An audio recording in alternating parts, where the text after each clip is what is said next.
నూతనమైన స్వభావం, మీకు నూతనమైన గుర్తింపు ఉంది కనుక మీరు పిలవబడిన పిలుపునకు బట్టి సమస్తమైన ప్రవర్తన యందు మన యొక్క ప్రవర్తనలు ఉండాలట పరిశుద్ధంగానే ఉండాలి. ఎందుకు తెలుసా? మీ గుర్తింపు ఇప్పుడు మార్చబడింది. ప్రభువైన యేసుక్రీస్తు ద్వారా మనము ముద్ర వేయబడి ఉన్నారు. దేవునికి స్తోత్రం కలుగుగాక.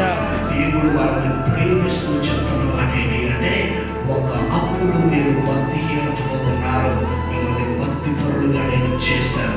ఒకప్పుడు మీరు పాపములో ఉన్నారు, ఇప్పుడు దేవుని నీతిలో మిమ్మల్ని మార్చాను. ఒకప్పుడు మీరు శత్రువులై ఉన్నారు, ఇప్పుడు దేవుని వారసుడిగా నేను మార్చగలగా ఈ నూతనమైన గుర్తింపు ద్వారా దేవుడిచ్చే నూతనమైన ఆశీర్వాదములు, దీవెనలు మీరు పొందుకోవడమే కాదు, కానీ మీ జీవితం ద్వారా అనేక మందిని దేవునిలోనికి నడిపించే వారసులుగా నేను మిమ్మల్ని పిలుచుకున్నాను అని దేవుడు చెప్తున్నాడు. కనుక సంగమా, ఇంకా పాత జీవితము మనకి వద్దు.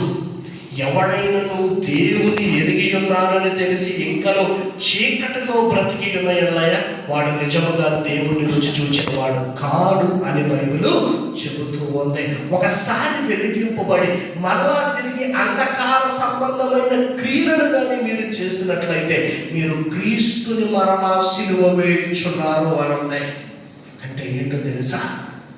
దేవుణ్ణి సిలువ వేయాలంటే రోమ సైన్యమే అక్కర్లేదు, రోమ ప్రభుత్వమే అక్కర్లేదు.